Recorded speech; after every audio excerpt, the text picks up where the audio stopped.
Bonjour tout le monde. En pleine période de confinement, je m'étais dit on va essayer de parler de cinéma à travers des vidéos en face caméra. Et donc j'avais envie pour cette première vidéo de parler d'un premier film qui a lancé en fait une saga, qui continue toujours de notre époque, qui a commencé en 1962. Donc la saga cinématographique s'appelle tout simplement James Bond.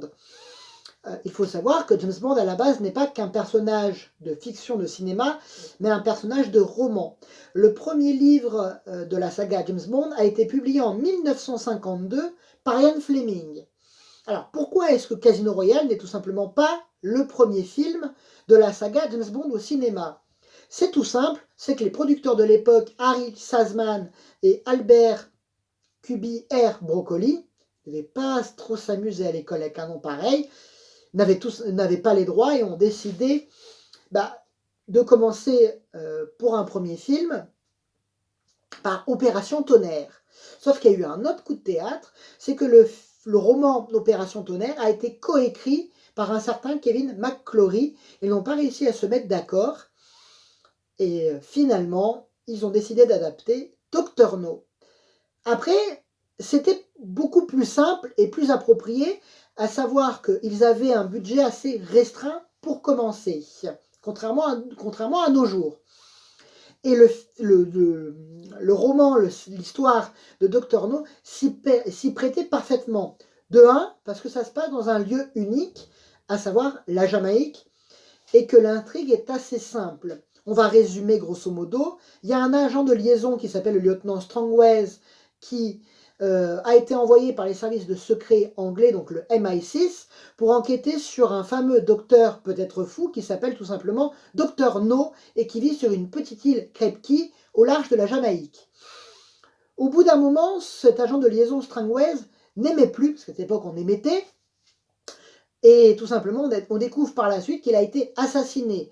Donc on décide d'envoyer le meilleur élément de service secret anglais et celui qui est disponible à ce moment-là, à savoir James Bond, pour enquêter sur qui a pu tuer le lieutenant Strangways et qui est-ce qu'il a pu découvrir au sujet du docteur No. Voilà, l'intrigue est assez simple, comme vous pouvez le voir. Voilà, donc c'était par rapport à Docteur No.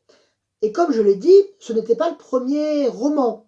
Et donc ça se voit aussi à l'image et à l'écran, c'est que c'est un premier film, sauf que c'est pas sa première mission. Et ce qui peut être un petit peu déroutant de nos jours.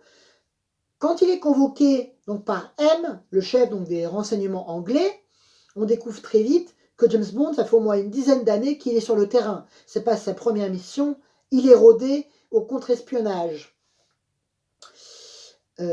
Donc ça, il y a ce côté-là. Par contre, ce qui est déjà marquant aussi par rapport à ce film, c'est qu'il y a déjà les codes qui sont présents dans le film et qui vont être propres aux marques de la saga et qui sont facilement identifiables. Ça commence notamment par le gun barrel.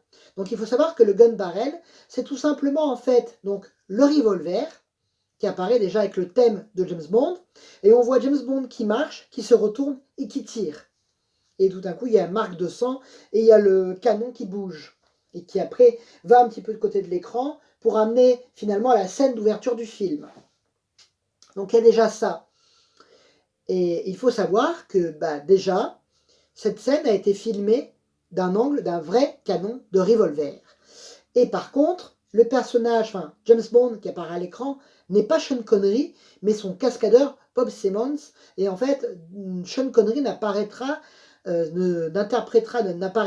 dans la séquence du gun barrel qu'à partir de Goldfinger.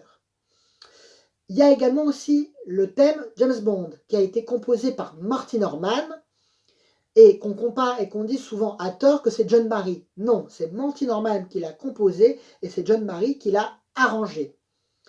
Donc il y a déjà ça. Il y a également aussi la musique. Il faut savoir que, comme je l'ai dit, il y a le thème, le gun barrel, la séquence d'ouverture, souvent des fois avec une mission de James Bond, bon là ce n'est pas le cas, et après la musique du film. Bon, la musique du film dans Doctor No, c'est le thème de James Bond.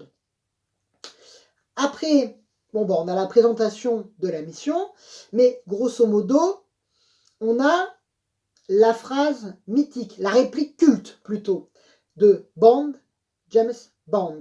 Et ici, c'est comment elle est amenée. Il faut savoir que du coup, bah, on va convoquer James Bond, l'agent de terrain, au bureau du MI6.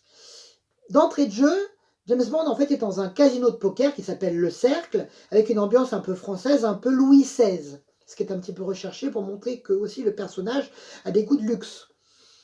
Et ben, pendant toute cette scène, James Bond n'est pas montré.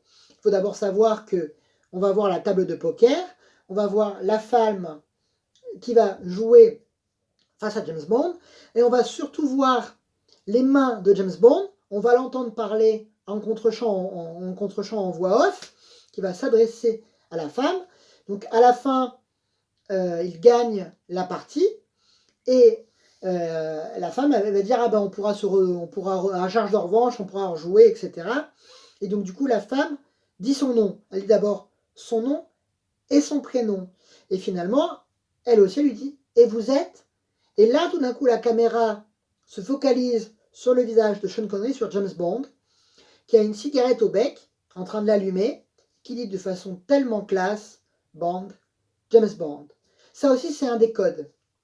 Un des autres codes, bon, bah, c'est effectivement le bureau de M, la mission, la présentation avec Miss Moneypenny, mais aussi, tout simplement, les voyages. Et là, cette fois-ci, c'est la Jamaïque. Ce qui est aussi intéressant, c'est que peut-être ça n'a pas été choisi aussi au hasard. Il faut savoir que la Jamaïque était en fait le lieu de villégiature du romancier de Ian Fleming. Il y a fini ses jours et au moment du film, bah, il est effectivement sur le tournage et il a notamment écrit le livre Au service secret de Sa Majesté qui va être adapté 6 ans plus tard au cinéma, en 1969 du coup. Et la maison d'ailleurs où a vécu Sean Connery, Ian Fleming, s'appelle GoldenEye, ce qui a donné lieu finalement au film de 1995 avec Pierce Brosnan. Donc il y a ce côté aussi Jamaïque, et du coup il y a l'exotisme, la plage, la mer, le sentiment de voyager et d'être, on va dire, en vacances. Il fait beau, c'est magnifique, etc. Il y a un petit peu ce côté-là. Il y a aussi la James Bond Girl, donc ici interprétée par Ursula Andress. On ne va pas se cacher, le personnage est nunuche, n'apporte pas grand-chose, sauf que Ursula Andress est magnifique. Elle dégage quelque chose. Je peux rien dire d'autre. Après, la scène où elle est présentée, où elle sort de l'eau, n'est peut-être pas si extraordinaire que ça, tout compte fait. C'est tout simplement une femme qui sort de l'eau en bikini avec des coquillages. Sauf qu'à l'époque, ça a été censuré, et surtout c'était une femme dévêtue, en bikini, et ça a choqué à l'époque.